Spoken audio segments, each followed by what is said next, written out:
Okay, good morning, everyone. I am Andrea Toussaint, the manager of the Leadership Development Unit here at Mind, and I will be your moderator for today's webinar. On behalf of the Management Institute for National Development, Mind, it is my pleasure to welcome you all to this, the fourth Leadership Development webinar series for the 2023-24 financial year. We are pleased that you have joined us. And for those of you who have been doing so, who have attended all four or maybe three or two of our webinars, we are so happy to have you online. A very special welcome to those who are joining us for the first webinar series. Is there anyone who this may be your first webinar with us? Anyone as yet? Yes, Miss. Oh, wonderful, wonderful. Welcome, Janet. And I see Shanae and Elvie and Nahadai. I hope I got that I'm correcting that. Welcome, and we're so happy to have you. And I hope that you will come again and again. Today, we explore a topic which all leaders should be exposed to. It is heart-centered leadership. Its importance is summed up in this quote from Mark Miller, author of the book, The Heart of Leadership, Becoming a Leader People Want to Follow. And he says, if your heart is not right, no one cares about your leadership skills. And I'll read it again. It says, if your heart is not right, no one cares about your leadership skills.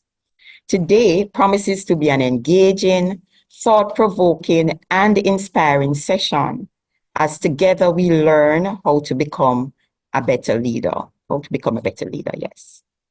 I ask that you give us your full attention. I know you may be tempted to be doing other things.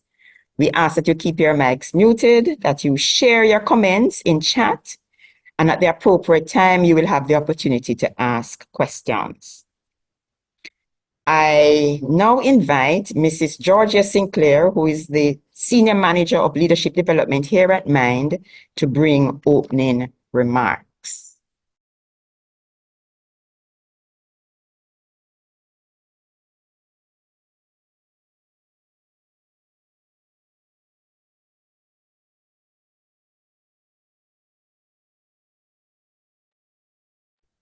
Good morning, everyone. It's a pleasure to be here and to be engaging with you this morning. As Andrea said, I am Georgia Sinclair, Senior Manager for Leadership Development. And once again, let me extend my personal welcome to all of you at this it's the fourth and final webinar in the Leadership Webinar Series for the financial year 2023 to 2024. Mine continues to be committed to leadership development as the government of Jamaica seeks to build a leadership culture within the public sector.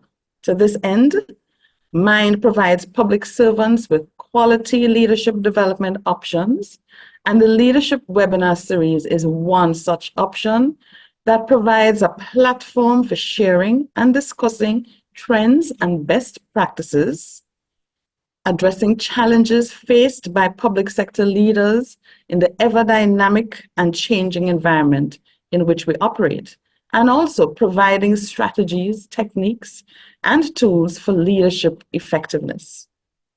I am very excited about today's presentation on heart-centered leadership. We often look at the intellectual attributes of a great leader, but leadership is also about matters of the heart. This approach to leadership, which you'll be introduced to shortly, facilitates leading with authenticity, transparency, empathy, humility, and service. I'm delighted to see so many of you here today, and I'm inviting you to be fully present in the presentation. Engage. It's about you. This is going to be a very interesting and exciting topic. So sit back, relax, lean forward, and engage in this heart-centered leadership. Once again, a warm welcome, and I hope you enjoy today's webinar. I'm going to hand you back over to Andrew, who will introduce today's presenter.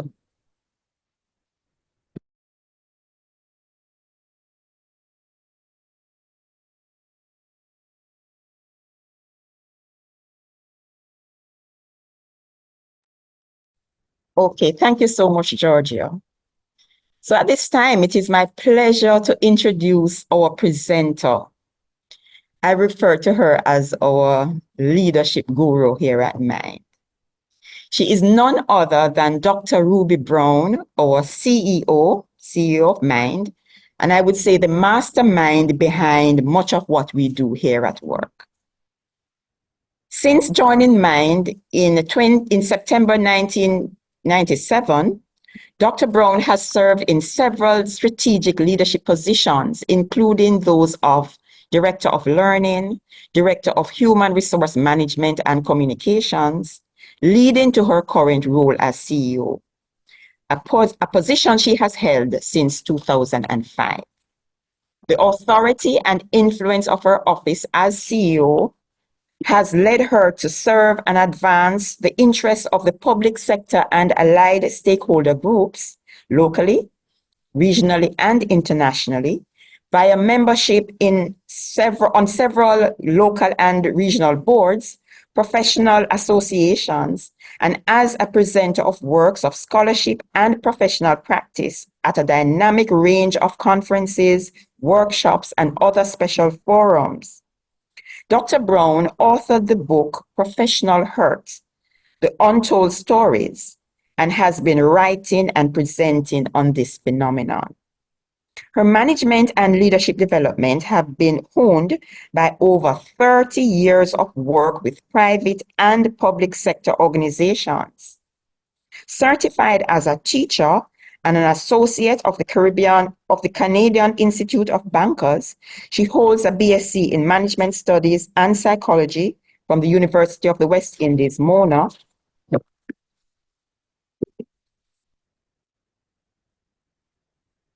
A MSc in Training and Human Resource Management from the University of Leicester in the United Kingdom, and a PhD in Leadership and Change with the Antioch University in the USA.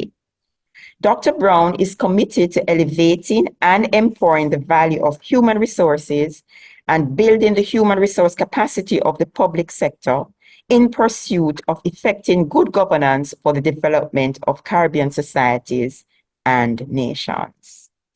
Ladies and gentlemen, our presenter, Dr. Ruby Brown. Good morning, good morning, good morning. And thank you, Andrea, and thank you, Georgia, for giving us such a fine start to our webinar this morning.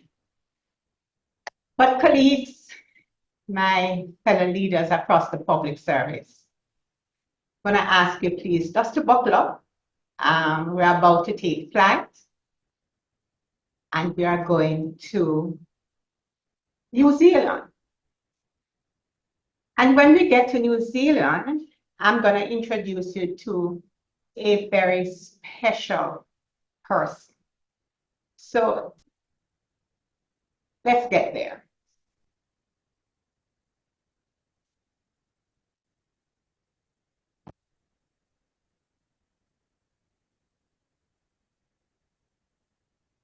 Right. So I want you to meet the former Prime Minister of New Zealand, Jacinda Ardern. In fact, she served as PM for New Zealand from October 2017 to January 23.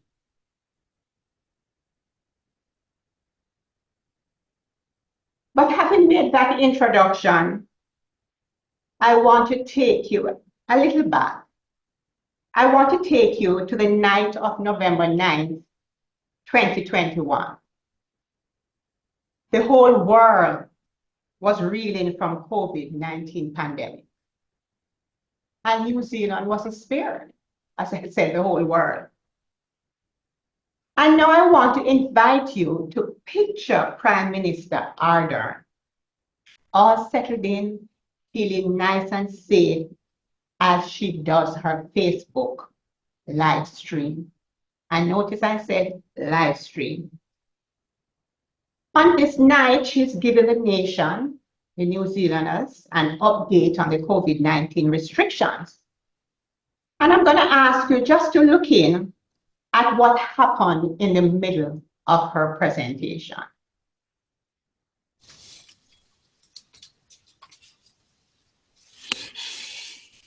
Well, that was a bedtime fail, wasn't it? Thing that we had today, we were scheduled to make alert level decisions. All right, just a minute. I'm going to go right back to it. Technology never fails, eh? All right, just give me 1 minute. I'm going to get my volume up a bit more so you can hear sufficiently. So we go right back to meet and to hear the Prime Minister, the then Prime Minister, live stream. Well, that was a bedtime fail, wasn't it? Thing that we had today, we were scheduled to make alert level decisions for Auckland. Last week, we made some in-principle decisions and we confirmed them today. So, certainty for business. You're meant to be in bed, darling. It's bedtime, darling. Pop back to bed. I'll come and see you in a second. I'll come and see you in a minute, okay? Sorry, everybody. Yeah, Nanny will take you down to bed. Thanks, Nana. Well, that was a bedtime fail, wasn't it? Sorry, everyone. Here's a moment based on the health advice. Oh, it is. I'm sorry, darling. It is taking so long. Okay. I'm sorry, everyone. I'm going to just go and put Neve back to bed because this is well past her bedtime. Thanks for joining me. I think I've covered everything that I wanted. All right. So what happened here? Well, just in case you missed anything. So here, Prime Minister Ardern was in the middle of her presentation to the people of New Zealand. But you notice what happened? She was interrupted. And I guess you heard that little voice. She was interrupted by her 3-year-old daughter, Nevy. You notice what she said? You're meant to be in bed, darling. But shortly thereafter, Nevy called for her again, the second time around. And what was the Prime Minister's response? Pop back to bed. I'll see you in a second. And she turned back to the camera to laugh about her darling's little interruption. You would have noticed also that after continuing for another few minutes, Prime Minister Ardern called it quits.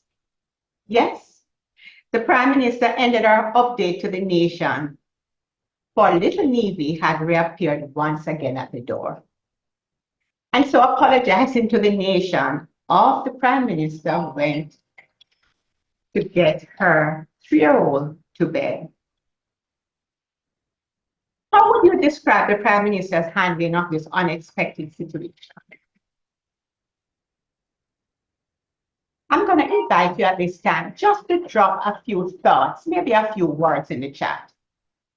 How would you describe Prime Minister Ardern's handling of this unexpected situation? A word, a few words, a statement, whatever.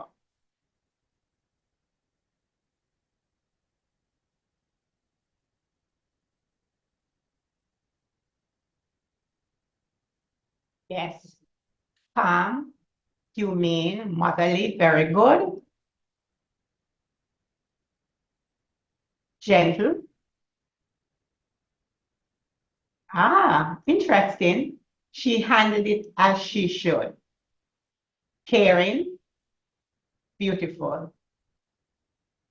Let me see what else is down here. As a mother, showed empathy to all gracefully. Nice. All right. Putting the family first. Yes, and some, if we had time, I know we would add a lot more. Her priority was her child, beautiful. And some persons, when you looked at, the different comments on, and social media, some persons said that she was adorable, it was funny, it was heartwarming, etc. But would you also say that it was relatable? In fact, as I watched the video, I remembered working from home during the pandemic. And at a point in time, I had my 5-year-old grandson with me. And while I had someone, fortunately, who could, oversee him at the time, it always amazed me that he never wanted my attention until when I had joined a Zoom meeting, And interestingly enough, which I found quite cute, is the fact that when he's speaking to me, he wanted to come in the direction of the camera. And I know you have your own stories. You have had your own experiences that are so relatable. In addition, what about when we have our heads buried in a document that we cannot wait to finish because the deadline is upon us? And somehow, working on that document feels like the hardest thing we have ever had to do. But then it seems to be the time when the phone never stops ringing and the knocks at the door is consistent. And have you also had the occasions at that time when your open door policy becomes something else? Because here you have a head or two popping around the door because when you were knocking, they thought you had temporarily gone dead. And so they're just popping their heads in to let you know I'm still here. But even as we can relate, how many of our situations, though, are as comparable to our world leader addressing the nation about pandemic restrictions? Yet, Prime Minister Ardern, serving as both Prime Minister and parent, switched our roles with absolute grace and ease.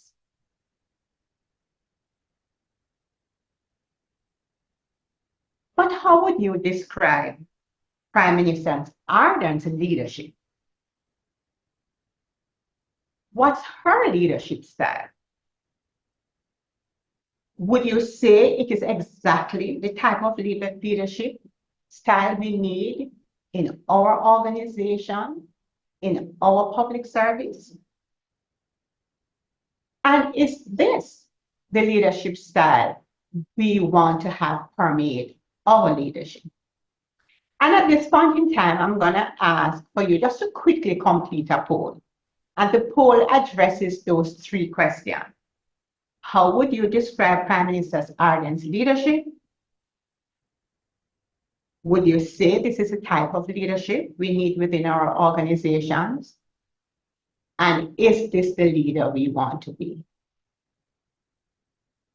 So I'm going to invite the team just to put the poll up. And thank you for answering. So there are 3 questions.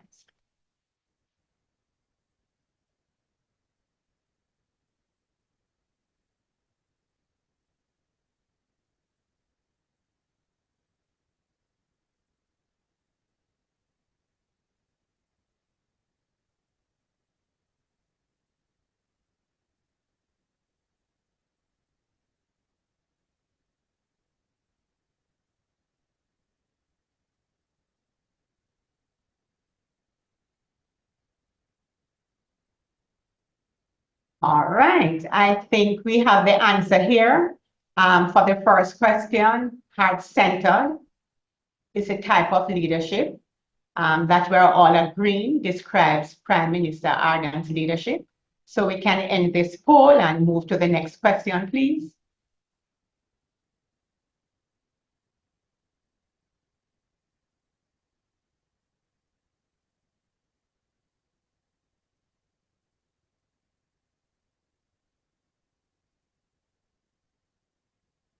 All right.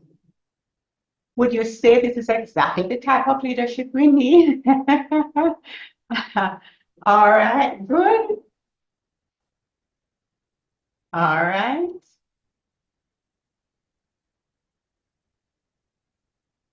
So 96%. So 97. So far is saying yes, yes, yes, yes. This is the type of leadership we need. Good. And we have a 3% saying no. All right, or is it 4%? All right. So the overwhelming response to this question is yes, this is the type of leadership we need within our organizations. All right. So we go to the third and final question. Is this the leader you want to be?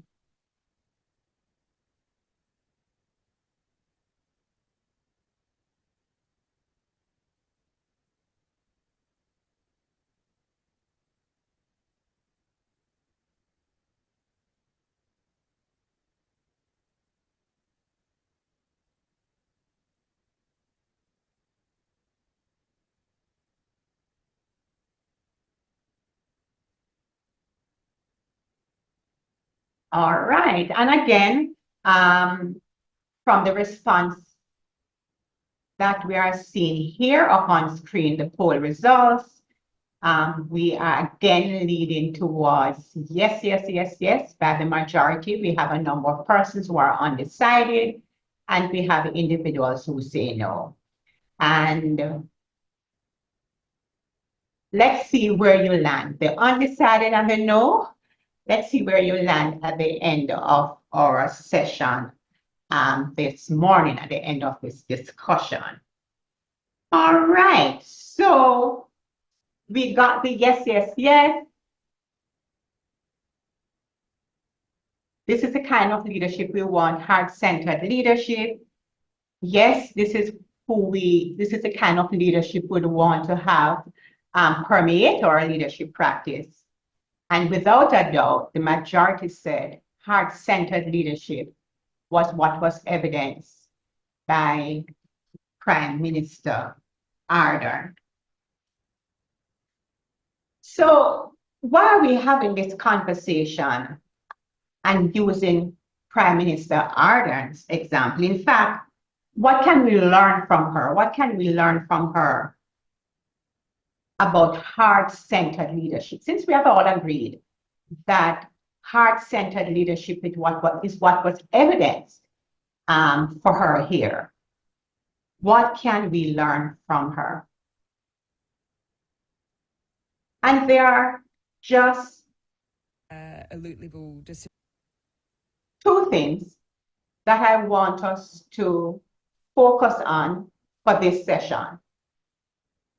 Things that we can learn, or takeaways from Prime Minister Ardern's example. And I want to refer to these as the ABCs of heart-centered leadership. So look out for that in our discussion this morning. The ABCs of heart-centered leadership. And we're also going to be focusing on our definition for heart-centered leadership.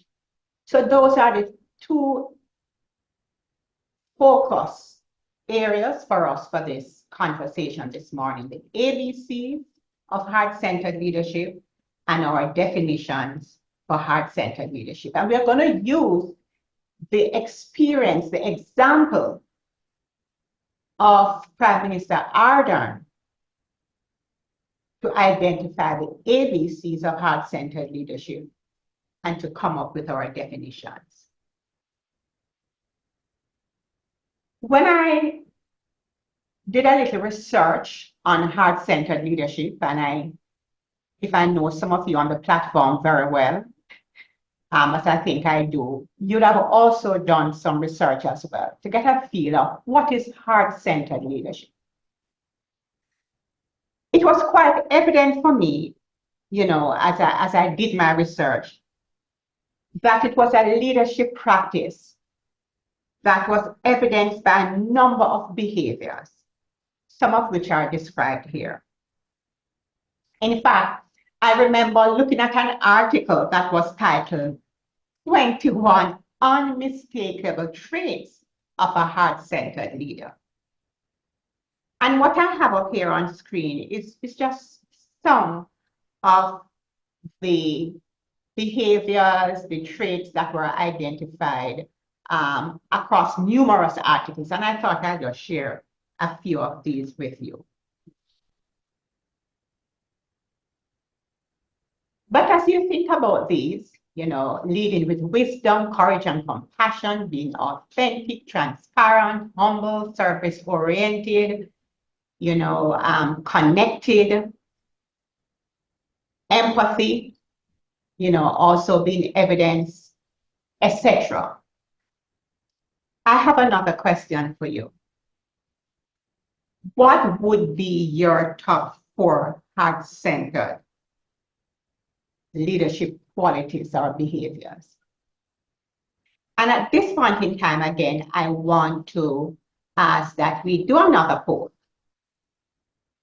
And this poll will list these and other behaviors and traits that are associated with heart-centered leadership. And I'm going to invite you, please, to identify your top 4. So you're going to get a list, and I'm inviting you, please, to identify your top 4. So you're going to see on the list, when it comes up, authentic. You're going to see transparent. You're going to see humble, service-oriented, wise, courageous, compassionate, transparent, or innovative, positive. And I'm inviting you to identify your top 4. So Georgia, when we are ready with that poll, ask please if you could just bring that up for us so that we can see what, as a group, are our top 4. All right. So remember now, we're choosing only 4.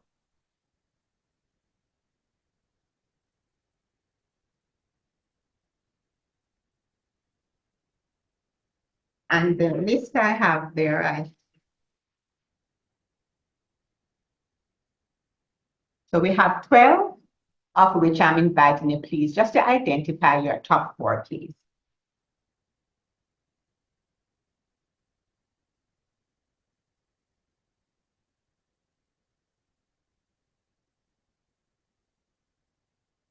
Right, so far I'm seeing authentic,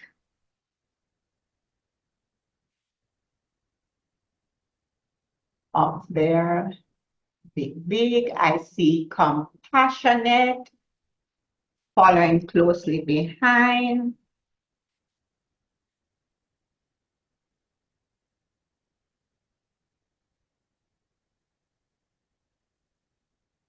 I see transparent, up there, big on the list as well.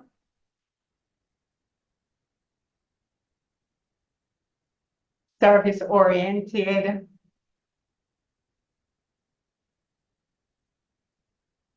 So what would be our top 4 here? So definitely authentic is among the top 4. We have transparent among the top 4. The authentic, transparent. We have service-oriented. That's in the 50s. And let me see what's down here. And we have compassionate. So we have our top 4. All right, lovely. Thank you for that, Georgia and team. So we'll stop sharing the poll. All right, beautiful. Notwithstanding the challenge, I can well appreciate you must have had trying to identify your top 4 from the list of 12. I'm going to help you to narrow it down a bit, right? And I'm going to share with you my top four. And my top four is what I call the ABCs of heart-centered leadership. But then there's a correlation between my top four and your top four. You notice authenticity was among your top four. It's in mine. You also chose transparent. And I'm going to say that that will align with being bold, with being vulnerable. All right, good. You also chose compassionate, which I have there as well. So we agreed on 3. But I also had confident that it wasn't among your top 4, but it's in my top 4. And as we go through the discussion, you'll see why these are my ABCs of heart-centered leadership, and that they are in fact Prime Minister Ardern's top 4. How so? Let's investigate. So did you notice, for example, that moment when the Prime Minister was at her authentic best? Did you capture that moment? As we would say here in Jamaica, it was that moment when she kept it real. Let me see if you are thinking of the same moment that I have in mind. It was that moment when she laughed and called her daughter's interruption a bedtime fail. And you remember she asked the nation, does anyone else have kids that sleep like 3-4 times after bedtime? When she asked that question, though, what might have been the response to her by the millions of parents, you know, who were no doubt on that call? The millions of persons who were forced to work from home while caring for their children during the pandemic. We can well imagine that she would have gotten a resounding yes to that question. And so this live stream would have reflected positively, wouldn't you say, on the Prime Minister, because so many people could have related to her. And that's what authenticity does. When we are authentic, persons find us more relatable. In fact, aren't we more drawn to persons we can relate to? And as we sometimes say, individuals we can identify with. I can identify with her. I can identify with him. Aren't we usually feel more drawn to them? But being drawn to them is as a result of us being authentic. So relatability, authenticity is very, very important for us as humans. Because people tend to trust us more when they see that similarity that exists between us, big or small. But an interesting thing about authenticity is the need for us to cultivate self-awareness. And as you think about self-awareness, I want to keep this in mind, that when we are self-aware, we reflect on what is truly important to us as a leader and just how we want to show up for a team. And being sure about who we want to be and how we want to show up, it develops in us a strong sense of who we really are. And when we are sure about who we really are, we are in a better position, wouldn't you say, to relate to others.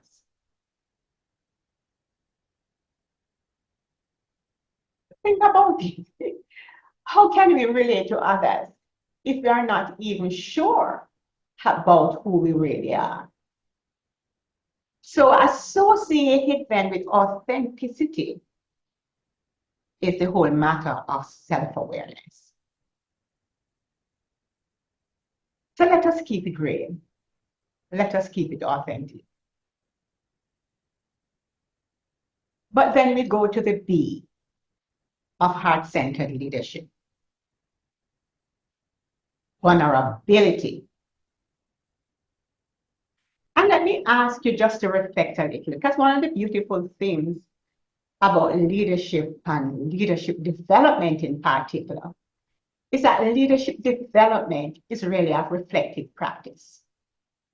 Because it's when we reflect that we make connections, and once we make connections, that's when we become convinced to make the necessary changes. So let us do a little reflection.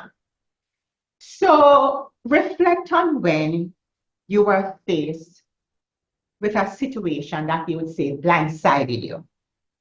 You did not expect it, and you were caught totally off guard. And better yet, it happened in a space where you had an audience. And it is likely that that audience might be persons who report to you, or it might be the person you report to, but you had an audience. How did you feel in that moment? Did you feel that you lost control? Did you feel exposed? Yes, did you feel vulnerable? In fact, I heard one leader said, feel weak at the knees. Yes, did you feel weak in the knees in the eyes of others? Think of Prime Minister Ardern's daughter, her initial interruption in the video that we saw earlier. Could Prime Minister Ardern have turned off the camera and muted herself? Yes, she could have, but she didn't. Instead, she let the whole world see her jump into mom mode. Why? Because she didn't want this moment of vulnerability to stop her from doing her job. And how many times have that happened to us?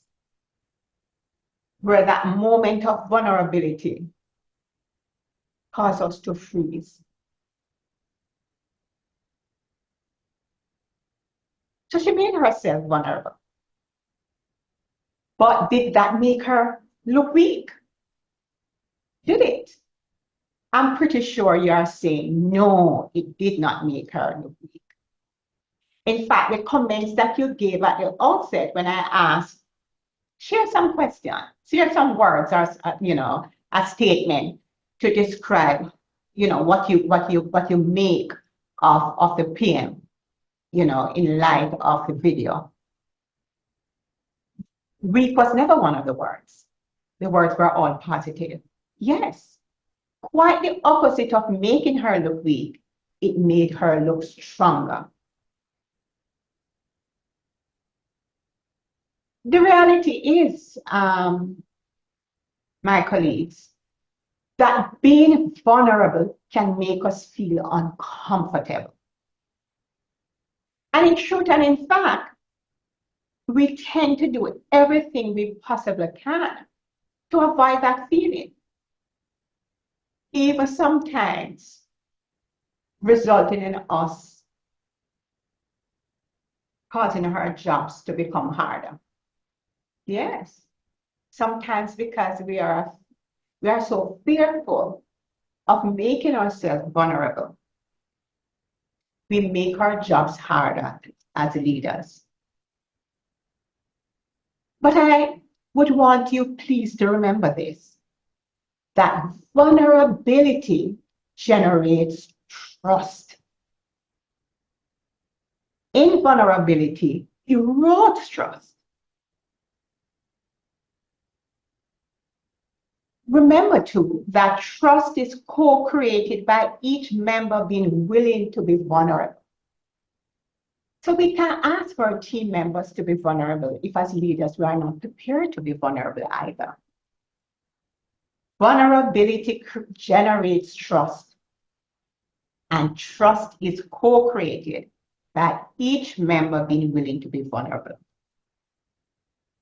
And so in all relationships, mutual vulnerability is what generates trust. Yes, vulnerability is contagious. And as you think a little further about, but yes, that sounds good, Ruby. But how do I practice vulnerability? How do I get over this fear, this hump? Just one little advice. Just practice each day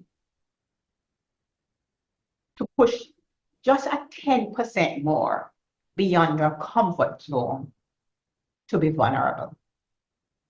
And as you do so, as you push that extra 10%, choose to share or reveal about yourself, your thoughts and your emotions. I learned this the hard way. I must confess. I remember some years ago, in fact, when I started my PhD program, one of my first assignments was to write a paper that best describes my leadership. A paper that, I would kind of take myself through the journey of becoming a leader. And as I started to work on the paper, I said to myself, who could better tell me about my leadership but those who reported to me directly? And so I asked a couple of my direct reports, in particular, my directors, to share with me what they thought of my leadership. Well, sometimes you ask questions, but you're not really prepared for the answer. That's part of what happened to me. One of my directors said to me, as she provided feedback on my leadership, she said, you're a hard worker, you're dedicated, you're committed, you're this, you're that, but you are not trusting. Excuse me? I'm not trusting? She said, yes. You're not trusting, Mrs. Brown. I said, tell me a little bit more. She said, you are not trusting because we know nothing about you. We know nothing about you except, as I said before, you're a hard worker, you are committed, and she went on with this. She said, if you trusted us, you'd share more about you. You'd share more about yourself. And I reflected on that. I was afraid to make myself vulnerable. And because of that fear, I was projecting to my team, to the persons who I wanted to trust me, that I was not trusting of them. Trust begets trust. Vulnerability is contagious.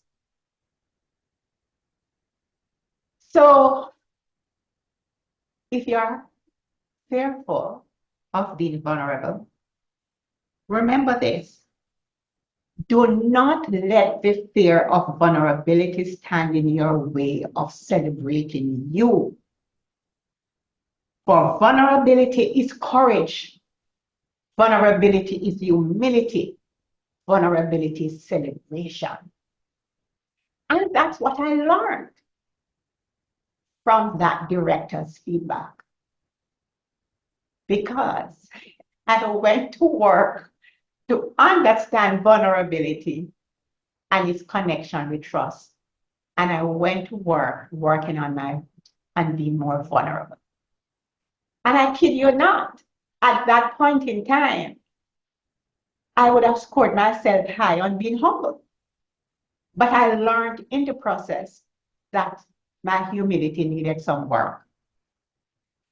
And for those of you who want to learn a little bit more about vulnerability, I want to recommend this book, Daring Greatly by Brené Brown.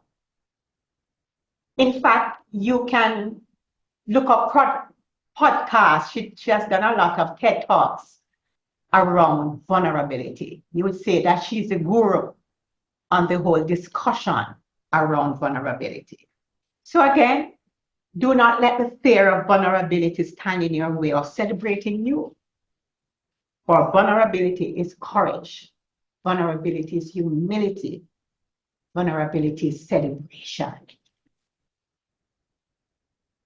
Imagine just for a minute if Ardern had appeared embarrassed in the video by fidgeting with the camera and lowering her voice when talking to her daughter.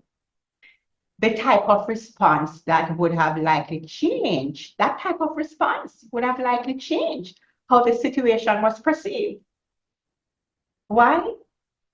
Because people tend to assess a person's competence by their level of confidence. Yes.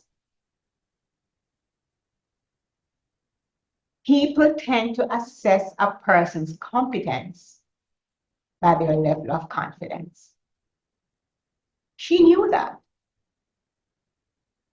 And so that's why she made herself vulnerable and didn't try to shy away from that vulnerable moment. Yes, vulnerable moments can be great for showing our human side, for showing our heart-centered leadership style. It is most important that we maintain a degree of self-confidence that shows we are still capable of getting the job done, no matter what the situation. We need to maintain a degree of self-confidence that shows we are still capable of getting the job done. And when we lean into vulnerability, we are able to do that. But if you're like me, and I know some of you would say, no, no, no, no, no, what I'm about to say, some of you are gonna say, no, no, no, that's not true. But I'm gonna say it because it is the truth.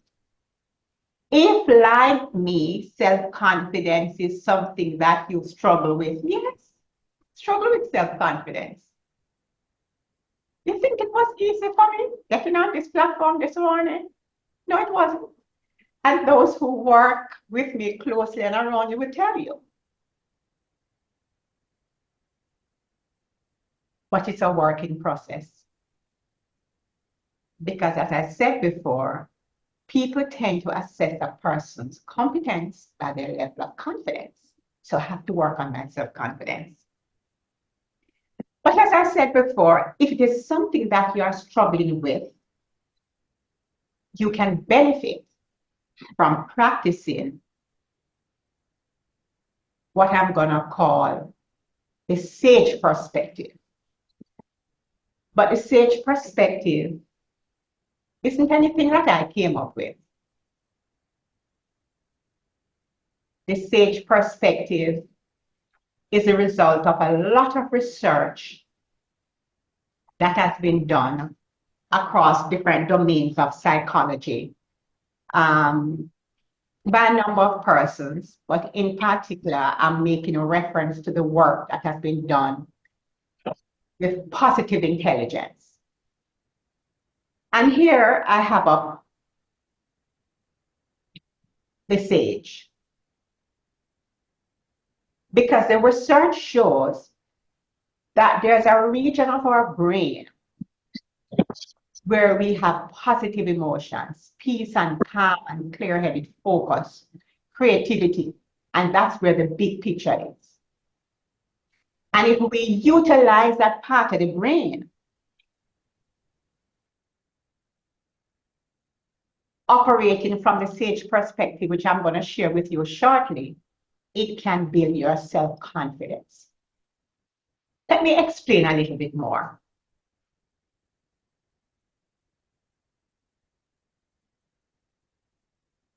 The reality is, based on the research, is that there's a part of our brain where we have what are called saboteurs. It's those negative emotions, right? And they tell us the lie You know, they tell us some lies that we can be successful, you know, if we maintain a negative disposition. You know, you ever hear the expression, no pain, no gain. But then there's this other part of our brain that motivates us not through negative emotions, but positive emotions. So the part of our brain, the left side, where the saboteurs tend to reign, they motivate us through, they tell us a lie that part of the brain that, you know, we can be motivated through negative emotions like fear and stress and anger and guilt and shame and insecurity, you know. And if you think about it, fear, stress, anger, insecurity, shame, all of these kill self-confidence, doesn't it? Oh, I didn't get it so right the last time, and I did the last presentation. I didn't do a good job. In fact, I ran out of time, etc., right? So you're not going to do a good job this time. I mean, same thing is likely to happen, you know, and you start to lose your self-confidence.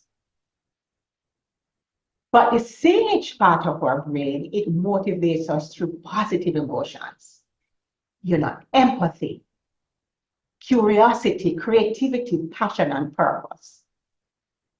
You know, when you think of empathy, empathy for self, empathy for others. Let's delve a little bit more. As I said before, the saboteurs are in the left part of our brain, empathy, while the sage is at the right part of our brain. And what does the sage perspective say? It says that every outcome or circumstance can be turned into Honestly, we have been opportunity. All right? So think about it. Every outcome or circumstance can be turned into a gift and opportunity. So when we articulate this positive expectation, it really helps to mold our thoughts in a constructive direction.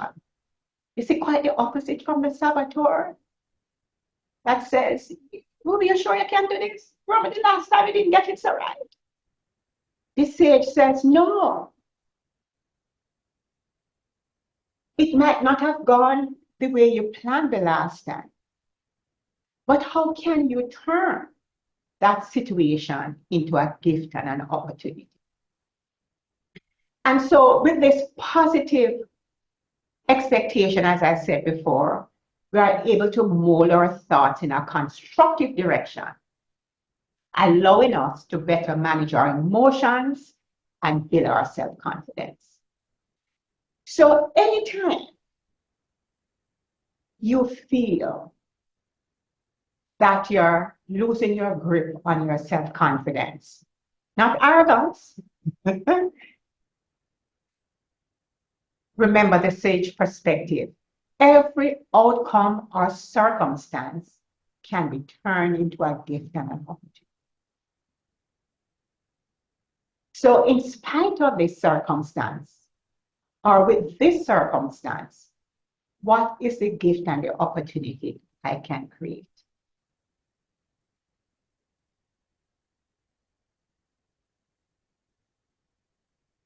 But I go to the next B. Remember the ABCs? We have covered the A, authentic, the bold, which is being vulnerable. And we did the confidence a while ago, and now we are going to look at compassionate. If we were to give a testimony today, I think we all would hold up our hand and say we testify that being interrupted while doing something important is a frustrating experience. Yes? And it is so easy to show our frustration during these moments. But we're going to go back to Prime Minister Arden.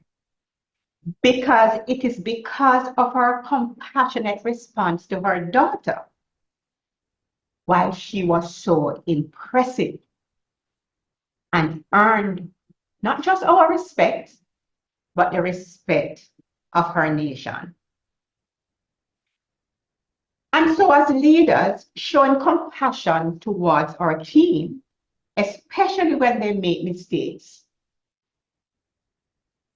it's not a maybe. It's a must. It's an imperative. However, that doesn't mean we need to let poor performance go unchecked for the sake of sparing someone's feelings. Yes, want to emphasize that. But instead, we engage our 5 sage powers. You remember earlier, just a few minutes ago, in fact, we looked at the sage. We looked at the sage perspective. But in addition to the sage perspective, the sage comes with powers: empathize, explore, innovate, navigate, activate. And so, when we are faced with a situation of underperformance or whatever situation it is that needs to be treated with, we want to engage our sage powers. We want to first shift to empathy. We want to shift to empathy for self, and we want to shift to empathy for others. And in doing so, we can ask ourselves, what is the most loving and compassionate thing I can say to myself in this situation? Yes. Oftentimes when we think about empathy and showing empathy in a situation, we think about showing empathy to others. But the reality is that how can we empathize with others if we don't know how to empathize with ourselves? It's that leadership starts with us. So first, ask ourselves, and I'm repeating this by emphasis, what is the most loving and compassionate thing I can say to myself in this situation? And having gotten a response, we know our hearts now open. And we bring this loving energy towards the others involved in the situation. And so now we can ask ourselves, if I were to step into the other person or person's shoes and access empathy for them, what might I discover there?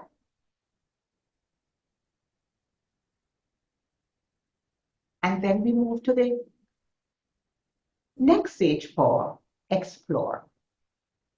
Using the explore power, we creatively examine what are the factors at play in the situation at hand. Yes, what's happening here? You know, like a curious scientist. And then we use the innovate power to expand our options to address the situation.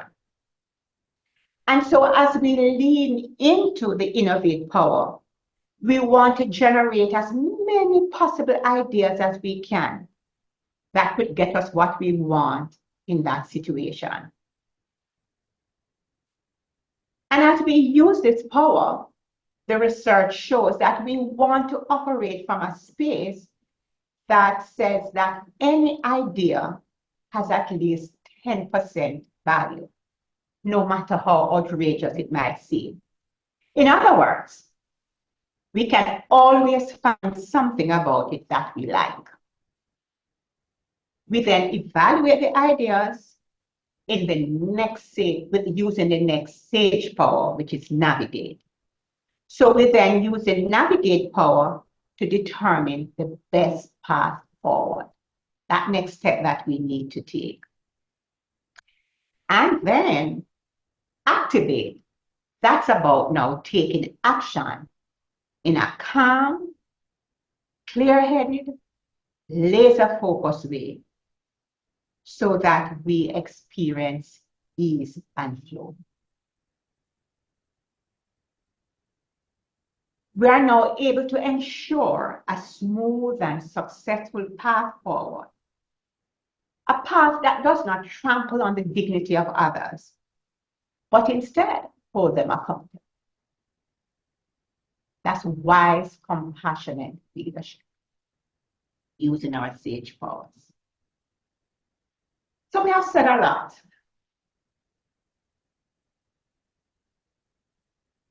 What is our definition then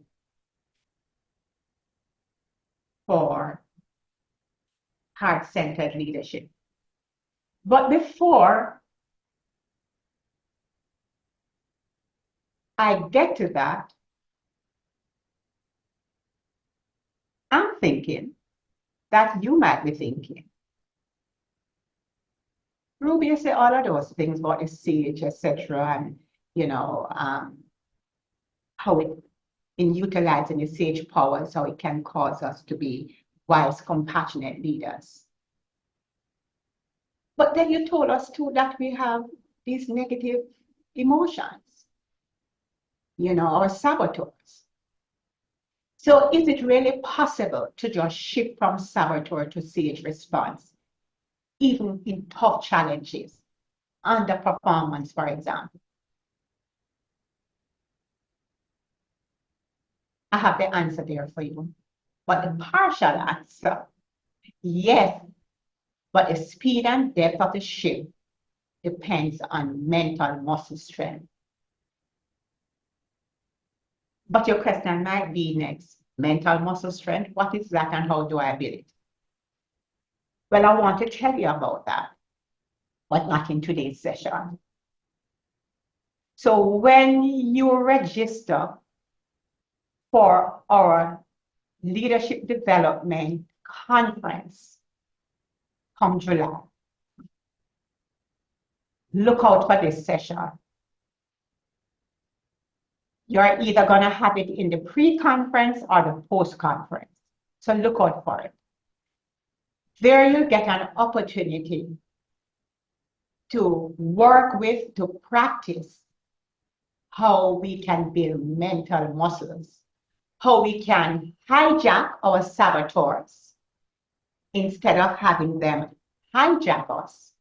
We are going to hijack them, to have our sage lead the way for heart-centered leadership. All right?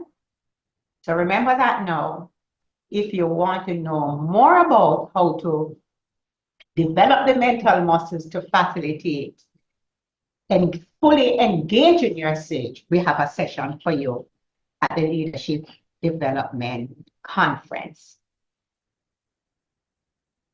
I'm pretty sure that a lot of thoughts are going through your mind right now in terms of, heart-centered leadership and, what you came on the platform thinking and what you might now be thinking. And so at this point in time, I'm going to ask you, please, just to take about 2 minutes or so, Georgia and Andrea, just to drop in the chat. What is your definition of heart-centered leadership?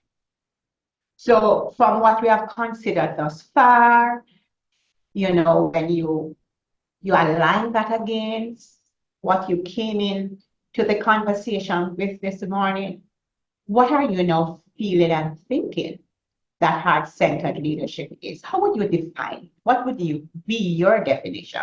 You have an opportunity. I'm just going to give you a few minutes.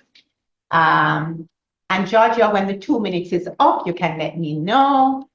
So we're just going to pause here for cause. And the cause is for you to record your definition for heart-centered leadership. Just drop it in the chat, please. Okay, well do, Ruby. 2 minutes. 2 minutes. 2 minutes sharp. 2 minutes sharp.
Time is running out.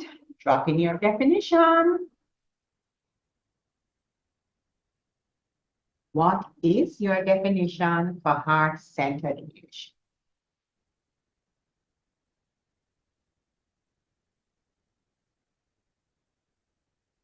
It's the opportunity to share it with us.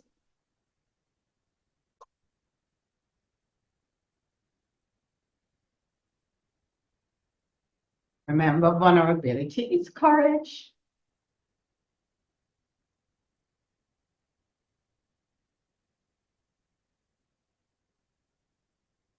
You're safe, say you can do it. You know it. You are 45 seconds. remaining. Yes.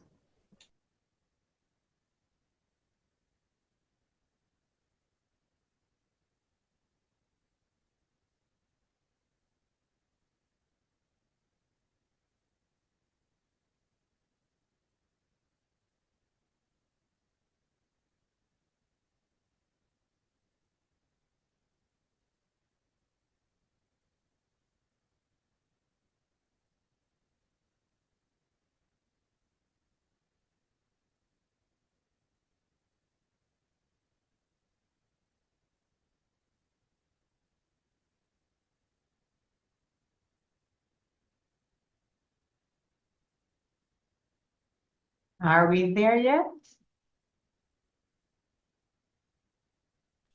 15 seconds. Okay.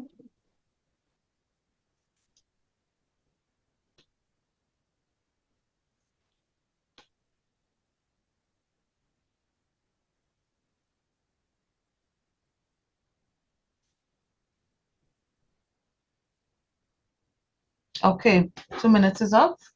All right, good. So we have your definitions, and we're going to come back to them in a little while. So in the interim, I would like to share with you a definition that I found that I rather like.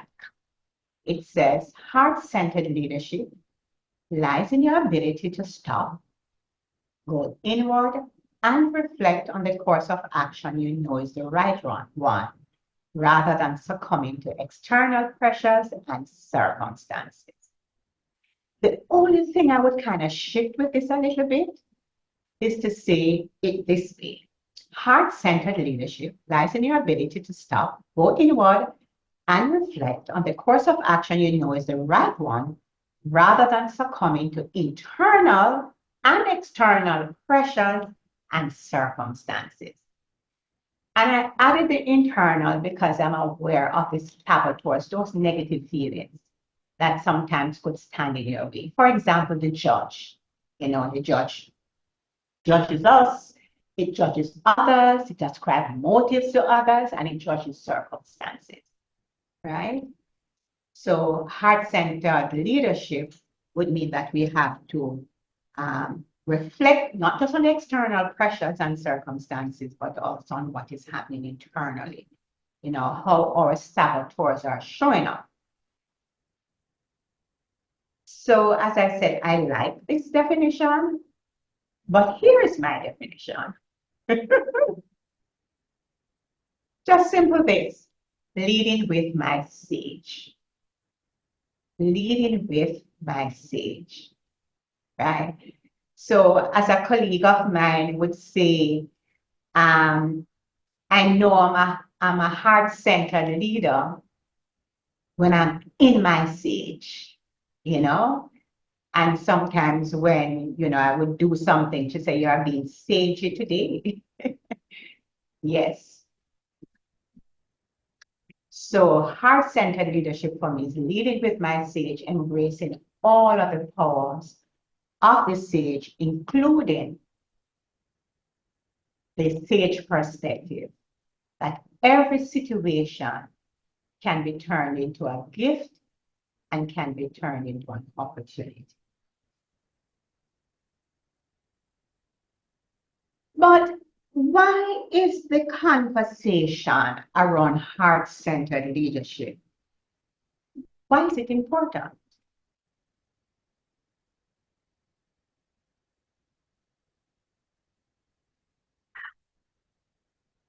Let me go back. Why is it important? Would love some quick thoughts. At this point in time, I'm going to ask you just to unmute your mic and just to let us hear from you. Why is heart-centered leadership an important conversation to have this morning? Why? Unmute.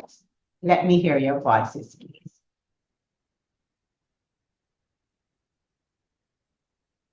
Ricardo, you have been keeping company with me all morning, Ricardo Mackenzie. What are your thoughts?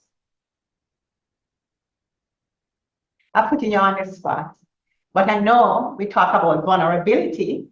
So I know you're prepared to be vulnerable. Let's push 10%. You know, what are your thoughts? Yes, morning, everybody. Hear me? Are you hearing me? Yes, yes, clear and loud.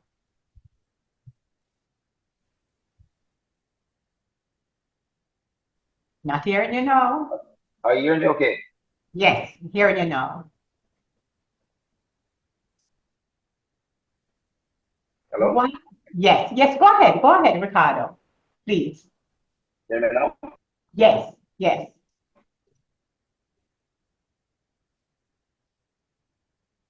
Go right ahead, please. Yes, it's very emotional and emotional person. Hear me? My Yes. internet is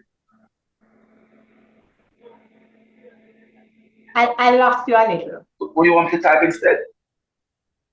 Would love to hear your voice, so try one more time, please. And if that fails, then we'll do the typing. But I would love to hear. Yes, you hear me now? Yes, yes, please. Yeah, my internet connection is there. Hear me now? Mm-hmm. Is it better? Yes, it is.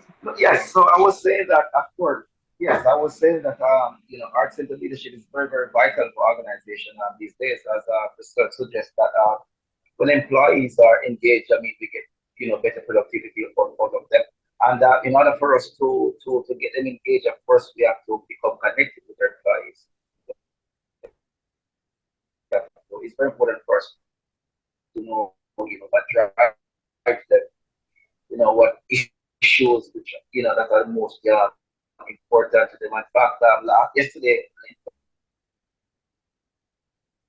a wife came into the office, the most of her, she's about to lose it, and she's like, how do I cope? How do I continue? And that's which I live for. I'm about to lose it, Okay. and I mean, the answer I do not know. However, what do I know is that, in spite of the pain, in spite of whatever, we still have to fight. All right. So, Ricardo, thank you so much for that. I didn't get everything, but I'll tell you what I got. I got that heart-centered leadership is important for organizations because it allows the leader, it results in the team being engaged, and engaged teams are more productive, right? Spot on. And that's what the research shows. Absolutely. I didn't get the rest of what you said. That was, a little in and out. Beautiful. But those 2 points were solid. All right. Who wants to share next? Thank you so much, Ricardo. Engage heart-centered leadership. Engage staff, and staff who are engaged, our teams that are engaged and more productive. Mr. Beckford, please go right ahead, sir. Would love to hear from you. Sure, not a problem. Morning again. Morning. So my take on it is pretty much similar to what Ricardo had said in terms of heart-centered leadership really fosters that kind of environment that enables the staff to feel a sense of appreciation and cared for. So it fosters a culture of empathy and respect, which again fosters collaboration and teamwork among staff members within a space. And when you foster that kind of collaboration and teamwork, then realize that creativity and innovation becomes more of a thing because employee feels safe enough to express themselves whether or not they are wrong. And in addition to that, as you mentioned in your presentation about vulnerability, so vulnerability in this context would not be a sense of weakness, but vulnerability in the sense that you feel safe enough to say that you have a weakness and you believe this is a space within which you can be assisted to improve and therefore contributes more to your results and by extension the team and organizational results, and ultimately improving the overall outcome and output of that team. Thank you. All right, beautiful, beautiful. And George and Andrea, just make a note here because we have a facilitator for the next session, right? He just spoke. Did that, Dr. Brown noted. Thank you, thank you, thank you. Thank you so very much, right? And Ricardo. Jacqueline, Spence Hemmings, love to hear from you too. Let's hear your voice. Hi, good morning. My take on heart-centered leadership, in particular for me, it is relevant now because since COVID, although we're still having it, but not, not as prevalent, I think a lot of things have been brought to the fore, especially as it relates to emotional intelligence and other issues that we probably weren't paying attention to before. And so much has changed. The landscape has changed, and I think now more than ever, we need to start paying attention to, the type of leadership and how we lead others, thinking about the person. We're also in the age of innovation and thinking a lot more about machine, but we have to remember the people and learn how to separate them and not treat people like they are machines. So I think now more than ever, COVID and the change with technology that is so rapidly happening, that is the reason that heart-centered leadership is so relevant and important for us now. Okay, beautiful. Thank you, Jacqueline. And indeed, we endorse that. Change people, change organizations. Change people, change organizations. Absolutely. Beautiful. Thank you so much. We can take one more. Would love to hear one more voice. Can I? Yes, please. And who are we hearing from now? You're hearing from Gregory Sims, Office of the Public Defender. Okay, Mr. Sims. Thank you. Now, I want to join with all of the three persons who have spoken so far, but in particular with Jacqueline, because she, in my mind, has put a little light on something that is missing. When we get, first of all, COVID made a disconnect. COVID made a disconnect at a time when there was an increased introduction of social media and computers, and in other words, a separation of people from people. And so that sense of empathy, that sense of you and I together as a team, building, working in an environment for a single purpose, was challenged. And because of that competition, that detachment, and it is being even more advanced by AI, we need to find a way where heart becomes part of the equation again and becomes the center of the equation, or else we're going to find ourselves separated and robotic. And that can't do for the advancement of whatever entity we work with. We are, in the first instance, people. Thank you. And Mr. Sims, we say thank you and amen. Thank you so much. Profound. Absolutely profound. All right, thank you. So yes, the conversation is a definitely necessary one, as you have all indicated. And just wanted to share,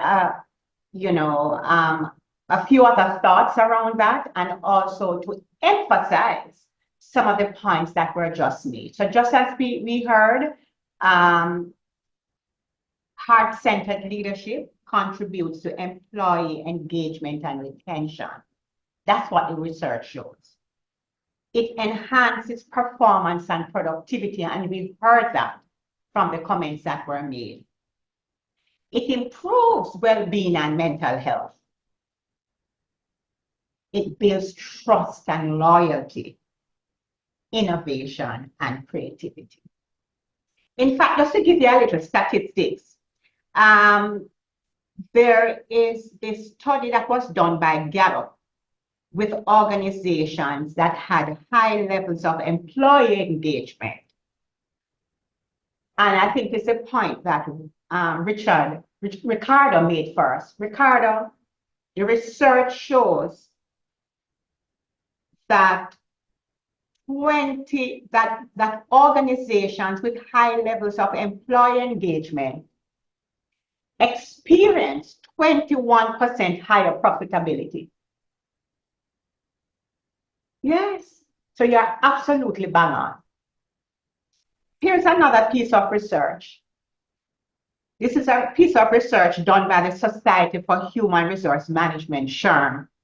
It found that competent companies with heart-centered cultures have employee turnover rates that are 50% lower than those with low levels of employee engagement, right? That's just some of the facts that exist to support the points you made earlier. So what do we want to remember when we leave here today? If nothing else, leadership today, if not heart-centered, will not get people behind the organization's objectives, because people are emotional beings. So we're not going to have the productivity, we're not going to have the performance.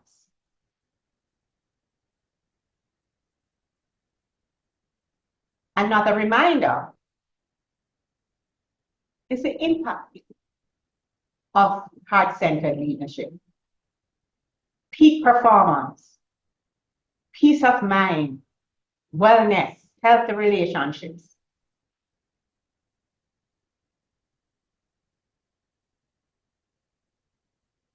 And finally, and in concluding,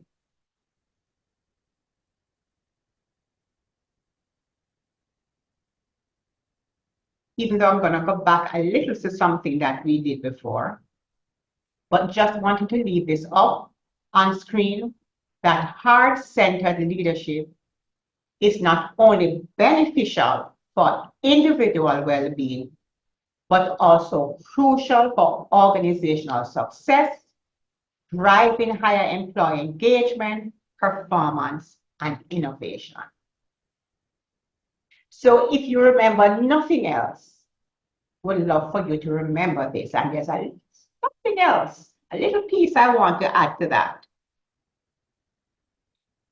But before I do, I want to go back to your definitions for heart-centered leadership. Georgia, do we have them? We did that behind the scenes, we collated the definitions that you gave us in the chat. And what we're going to do now is that we're going to put them in a poll. And we are going to ask you to choose your favorite definition from among the list of definitions that you shared in the chat. All right? So we're going to have that coming up in a moment. Beautiful. So remember, yes? There are about 30 odd of them, so we're going to give participants about 2 minutes to go through and read them, and then start to register their votes. All right, beautiful. All right, so 30 plus. Thank you so much, Georgia. Really appreciate your team working so quickly behind the scene to put this poll together. So we're going to ask you, please, to read through the entire 30 definitions that were shared by you all and choose your favorite. Ensure you hover over them so you can read the entire definition provided by your fellow colleagues. Pardon me? How many are we to select? Just one, your top, your top one. Okay, thank you.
Okay, only about 33% of you have voted thus far, so we're going to give you another minute to continue reading through and registering your votes.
Okay, we want as many of you to vote as possible. We are now at just under 70%. We'd like to get to at least 75 to 80%. So definitely just one more minute.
All right, we have ended the poll, and you should be seeing the results on the screen.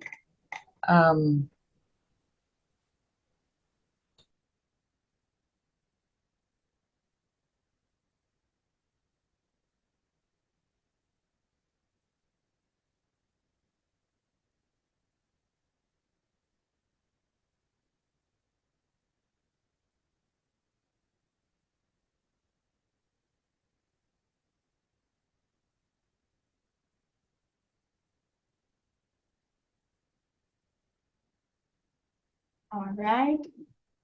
So are we able then, Georgia, to identify the definition that got the most?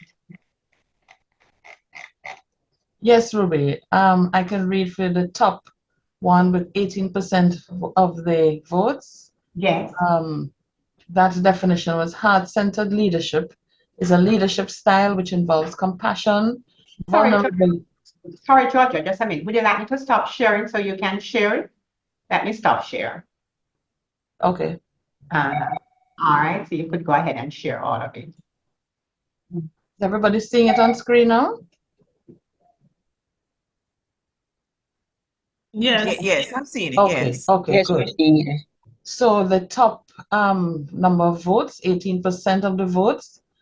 Heart-centered leadership is a leadership style which involves compassion, vulnerability, authenticity, and confidence. And that definition was provided by Janet Slowly.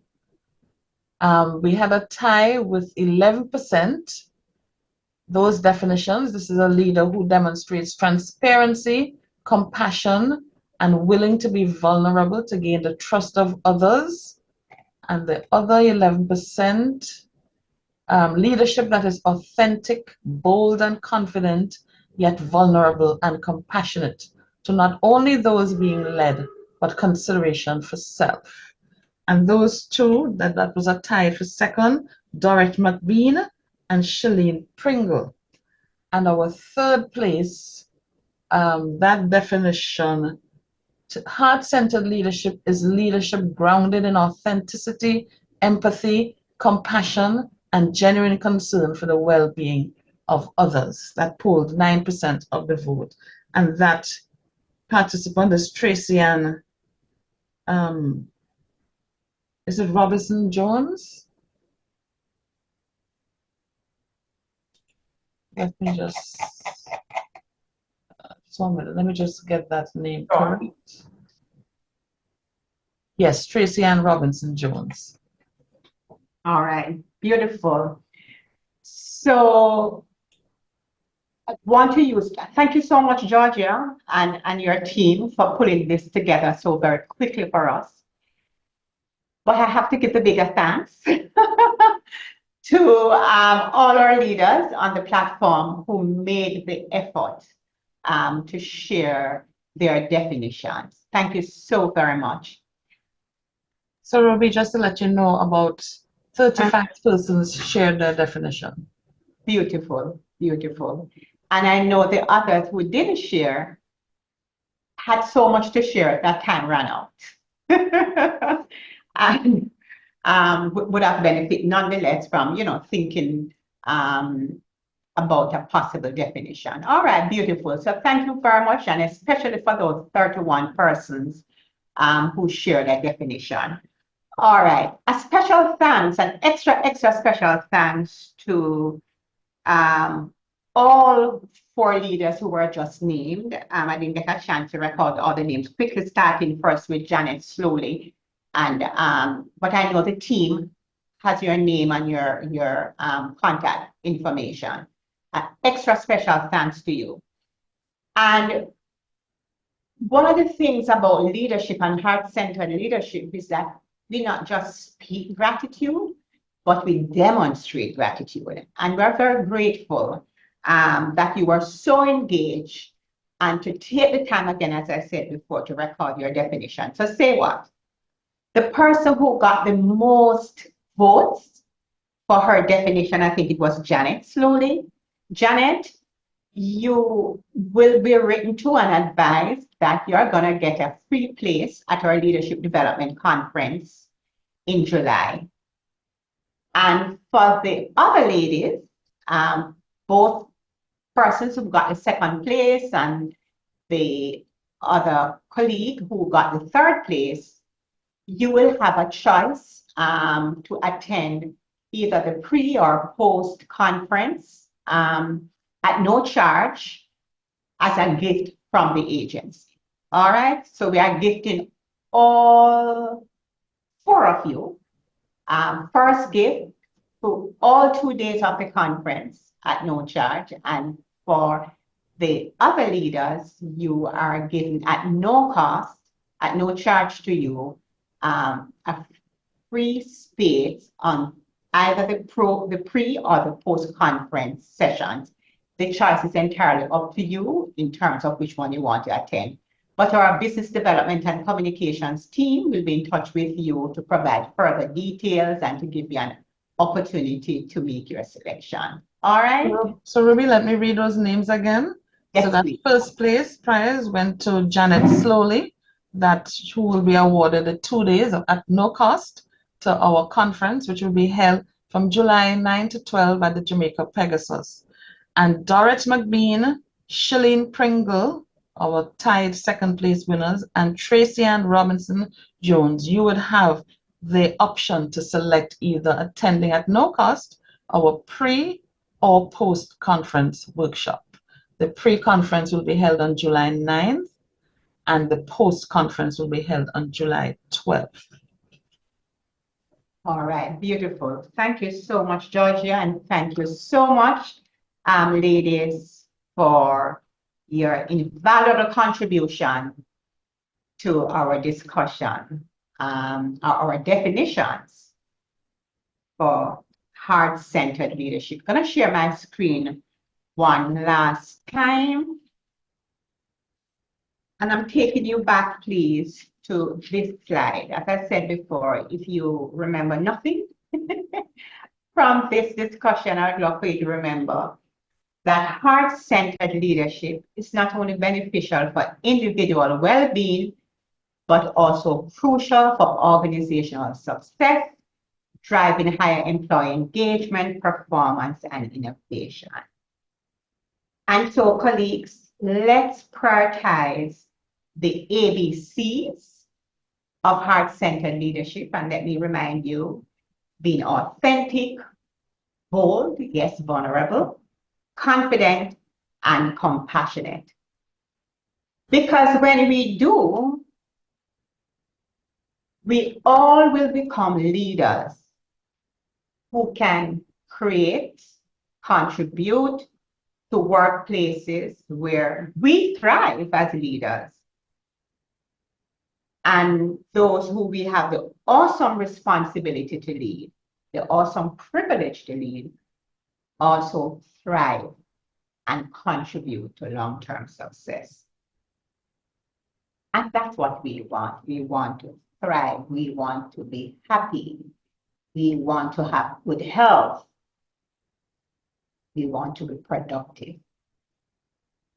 Not just for ourselves, for our organizations, for the public service, for the private sector, all sectors, but for our nation as well. So thank you so much, leaders, for engaging with me this morning. It was wonderful, absolutely wonderful, priceless to have been able to share this space with you. I laid it all out. And I have nothing else to leave with you except my heart. Thank you. All right. Thank you so much, Dr. Brown. You gave us a lot of information and we are so grateful. All right, I think we can take maybe 2 or 3 questions. So is there anyone who has a question? I would ask that you just raise your hand, or if you want to put it in chat. Just 2 or 3 questions. So Andrea, there were a couple that were placed in the chat. Right. So Ruby, there was a question from Roshane Robinson. And his question is, how does a leader protect their vulnerability, which can be taken advantage of, especially if they're also being overly compassionate? As sometimes a display of vulnerability can be taken as a sign of weakness. How does a leader protect his or her vulnerability, which can be taken advantage of, especially if he or she is also being overly compassionate? Okay. Thank you very much for that question. I'll go back to a point I made in the presentation, and it was a point that as we work at being more vulnerable, that we do so little by little. And being vulnerable doesn't mean that you just open up and share everything that you want to share about yourself. No. Being vulnerable means that you share whatever you feel comfortable to share. And as we work at being more vulnerable, we'll share a little bit more. You know, as I said in the presentation, just 10% might be your first stage. Just share a little 10% more. But the thing is that we share what it is that we are comfortable sharing, right? So being vulnerable doesn't mean that you share with the world just about any and everything. That would be stupidity. So when we are vulnerable, share just enough about us that we are comfortable sharing, right? So that's a point I wanted to make. However, as it relates to people taking advantage of us, remember that one of the points I made with respect to self-confidence, it addressed the matter that, compassion, not self-confidence, but compassion. It addressed the point that just showing compassion means that you allow and sanction non-performance. You know, do we sanction mediocrity? No. It's really about how you go about holding people accountable. And so that's why I took you through how we can engage all of the sage powers, you know, as we hold people accountable. Starting first with us showing ourselves and others empathy as we move down to the final step of activate, where we take laser focus action, right? So when we operate in that vein, we apply the empathy that is required. We make sure we are working with facts as we explore, innovate, etc. But we take actions. So when we operate in that way, you know, as we said, wise self-compassion or wise compassionate leadership, you know, engage in the sage. It's people will try, you know, as they do, to take advantage of situations, but you are following a process that is really intended to hold people accountable, but at the same time, according them their dignity in the process, right? And I don't want to lengthen the conversation by going back through the process of working with the sage, all of the 5 powers. But suffice it to say, we start with empathy for self and others, and we end with laser focus action. So it's not like we're not doing anything and we're turning a blind eye. And when we make ourselves vulnerable, again, I'm emphasizing it. It denotes confidence. It denotes courage. We are bold, but we do so to the measure to which we are comfortable. In the measure in which we are comfortable. All right. But when we make ourselves vulnerable, as I said before, people trust us. People appreciate that we say what we mean and we do what we mean, and we are open to having the world examine that. We are transparent. We have nothing to hide. Very transparent. But we are not careless and we are not thoughtless in just sharing any and everything wherever and whenever. I hope that suffices for now. Okay, we have a few more questions, Ruby. The second question comes from Mervyn Hudson, who is simply asking, could vulnerability be perceived by others as weakness?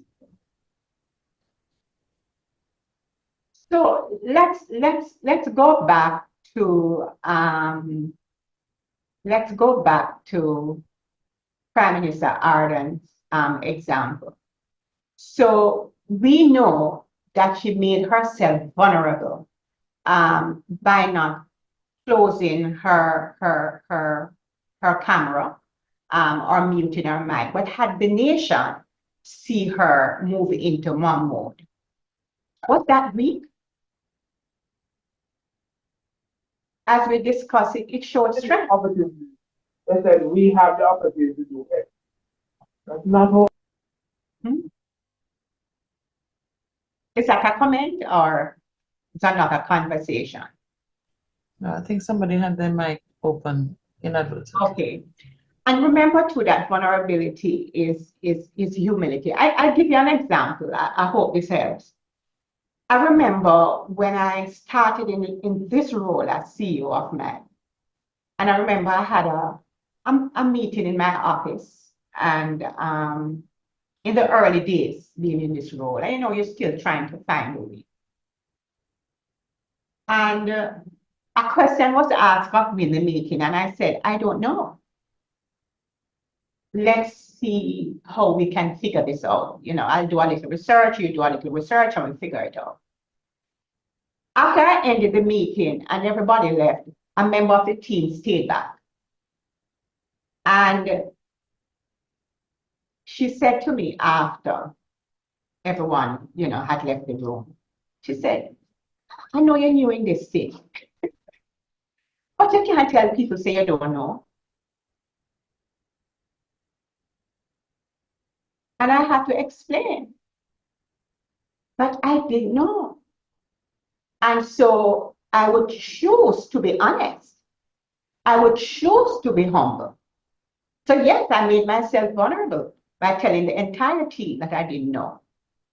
But one person felt that I should not have said it. But I told her straight up, I said, I don't have a difficulty with it. I didn't know, and I'm going to be honest about that. And I now open up myself for the opportunity for us all to engage and figure this thing out, because I don't know. Because that's one of the things too that some of us as leaders have been schooled to think that we must know everything. That's not true. There's no leader that knows everything. And it is okay. And it provides us with an opportunity to learn and grow together. And I told her straight up, I said, I don't have no difficulty. Right? We will learn and we'll figure this out together. And so my question then, and in response to your question then, did I feel weak? Did I feel stupid? No. Even though at that point in time, years ago, still wasn't very confident in the role because I'm new to it and learning. But one thing I was very confident about, I wasn't going to lie. And I wasn't going to say that I know something when I don't know. And I wasn't going to pretend about it. And I needed to know, and I needed the support of the rest of the team to help me to figure it out. Right? But felt weak? No, I didn't. Right? And we never saw a weak Jacinta Ardern in that video. A strong woman who dealt with a situation that she didn't expect. She did so with courage and with confidence, with vulnerability. Dr. Brown? Yes, Neil. May I just agree with you that that lesson I learned from I was in university. I never forgot I had Claremont Curtin as one of my lecturers, and he always said to us if a question was asked and he was uncertain of the answer, he would say, I am not sure of that. I will investigate and let you know. Never say something that you're uncertain of, because when the truth comes out, you'll be deemed a liar, incompetent, and all of that. So I learned that lesson from early in my life, that one, if you don't know, you just don't know. I'm not certain of that. I will find out, and there's no shame in it. Absolutely, absolutely. In fact, when you look at shame, and if you were really to define shame and to research shame, shame is really what occurs when you have done something wrong. So you can't feel shame if you haven't done something wrong. So there's no shame in not knowing something.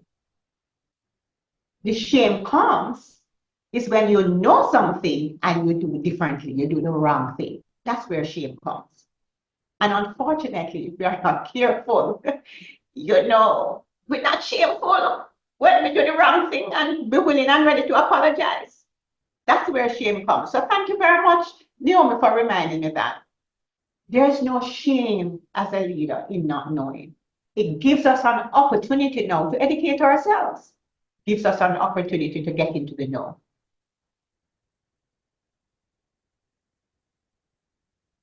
Just a few more questions, Ruby. This question comes from Jacqueline Spence Hemmings. How do you lead in this way, that is using heart-centered leadership, amidst situations where persons treat their jobs with disregard?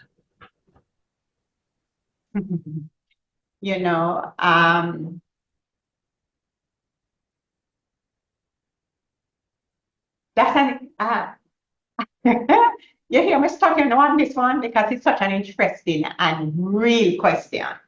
And again, I have to go back to the sage pause, because it's amazing sometimes what is behind people's performance. It's amazing sometimes, it's not easy. I'm not going to tell you that. And I would never sit down here this morning and tell you that I have that down pat. In fact, it's one of my frustrations. That's why I giggled when you asked the question. Because it's a question I was hoping that your mother would ask me. Because it's one of those things that I struggle with. However, it is for that reason and others why I have made leadership development my quest, right? Why I've made leadership development my quest. Because that and a couple of other things, it's such a delicate thing. It's so challenging to manage.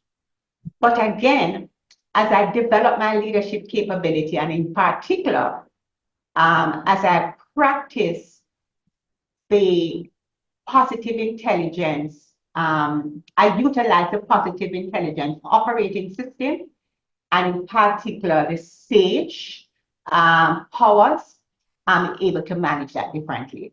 As indicated earlier, I'm able to empathize. I'm able to say to myself, okay, Ruby, it's okay to feel a little frustrated about this. It's normal. It's, also kind of tell myself that it's okay. Nothing is wrong with you. You're only human. Why this underperformance and the person behaving as if to say it's okay,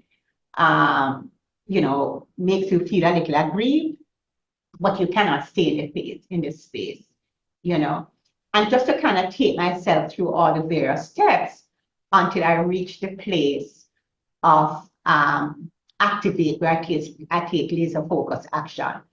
and individuals who have had, unfortunately, to terminate their engagement with the agency because of non-performance.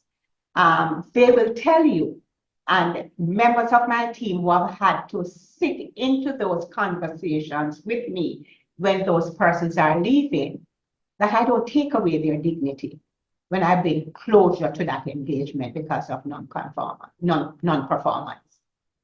You know, it's not something that I relish, but I've found over the years that as I, follow the guidelines around performance, as I follow as well and utilize my SAGE powers, do the proper investigation, make sure that persons get the requisite support, etc., that when I get to the point where I have to make that decision that is in the interest of the organization, I do so according to individuals with the utmost respect, with the utmost dignity. There's no one that I've terminated. I've had to terminate their engagement with the agency, and all things considered, that they would see that I did so in a way that made them feel less bad. So it's not easy. I'm gonna be frank with you, but it's one of those aspects of my job that I don't relish. But when I treat with it, I go into it with my heart, and I go into it with my head. I engage my SAGE. I work with the policies and procedures that exist, but my heart supports as well. And at the end of the day, if we have no choice but to make that final decision to separate, my heart is there as well. And so, persons around the agency sometimes don't even know all of, what transpired in between those conversations. But definitely for those persons who are part of those conversations, they will tell you straight up, Ruby is going to let the person walk with their dignity. Okay, thanks for that, Ruby. Colleagues, we are almost, we're up on time, and I know Dr. Brown has engagement at 1 o'clock. I do see some hands. I'm just going to take 2 more questions, one of which has been posted in the chat. And why I'm directing this, it surrounds professional hurt. And those of you who are aware, Ruby has authored a book entitled Professional Hurt. And so this is a question, Ruby. How do you lead someone who has had years of professional hurt influencing their ability to relate to organizational leaders, even in the case where they are in a new organization? I guess my simple response would be with heart-centered leadership. With heart-centered leadership. It can't be anything else. So there has to be the authenticity, there has to be the empathy, there has to be the compassion, and we have to make ourselves vulnerable too in those situations by helping them to appreciate that, we might have had similar experiences, not quite what they had, but we have had our experiences too, For those of you who have read the research, I talk about my experiences in there too, and it's part of me being vulnerable, in order to, help persons to appreciate that we're not alone. We're not alone. And fundamentally, I seek to help people to appreciate that it's not about what happened. We can't change the past, but we can change the future. We have control over the present, and we can work with the present to shape the future, but we can't change the past. So we have to leave the hurt. We have to see, as the SAGE perspective said, that experience, that hurt, what is the lesson I can learn from it? What is the gift and the opportunity that it presents? And I tell you something, before I did that book, I had an experience right here at mine. And I remember it bothered me so much that I went to a conference. I'll never forget, in Barbados. because it was my first experience, and I was very, very hurt. And I remember when I went to the conference, there was a lady at the conference. She was from South Africa. She was a part of the apartheid movement. And I don't know for what reason. Maybe she saw my bleeding heart. I don't know. If I was wearing my heart on my sleeve, I don't know. But she took a likeness to me, is what I would say, because, you know, if lunch or we went on an excursion, she would sit with me. And one day she asked me, she said, "What's bothering you? What's eating you?" And I said, "Excuse me." And she said, "Nothing. What's bothering you? What's eating you?" And I said, "All right." She all in a way in South Africa. I can share with her what my experience was, and I told her. And guess what happened? I was looking for some advice. All the lady said to me was, "Ruby, what is the opportunity that that experience has created for you to teach and to learn?" I said, "Learn and teach me without any pain what this person put me through. There's nothing for me to learn and to teach from it."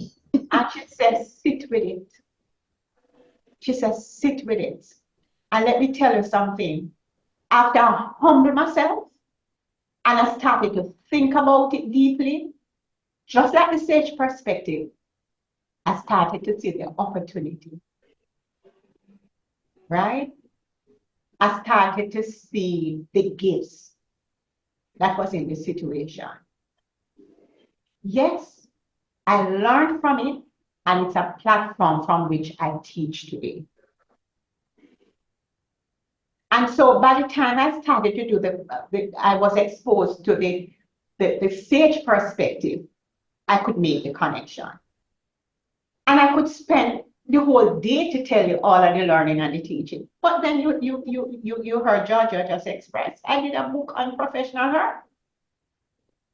That braved me up. That braved me up. That made me bold. A little bolder. In order to step out and do it.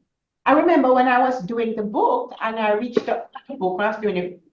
The book was first a research dissertation. It was my dissertation for my PhD. And I remember when I reached out to people, who, persons had recommended that I could speak to about their experiences in the profession, in the public services across the Caribbean. I had individuals who would tell me, "I mean, you sure you want to do this?" I had family members who would say, "You're sure you want to do this?" Who's it working on? You know? So again, it's using those experiences to help me to be a bit more vulnerable, to be more confident, to be more bold. But more fundamentally, and I don't want to miss that, to be more compassionate. To be more compassionate. Thanks for that response, Ruby. O'Neill Thomas has had his hand up for quite a while. This is the last question that we will take. Thank you all very much for the questions posed, but this is definitely the last question. Go ahead, O'Neill. Thank you very much for accommodating me. Though it's not a question, it's kind of a response to the last two questions that were proposed, and I appreciate Doc's take on it. From my own personal reflections as a leader, I've learned in recent years, to come from a position of love. In dealing with professional hurt, for example, it's easy to just, roll over, play the victim, woe is me. But one of the things I've learned recently is, so try to look at it from two perspectives. I look at, okay, this thing that's bugging me and hurting me. Yes, it's wrong what they did, or so I think. And then I try to understand, okay, I know my perspective. What's their perspective? What could have prompted them to move that way? Is there something that I might have caused that would be a catalyst for them to be moving that way?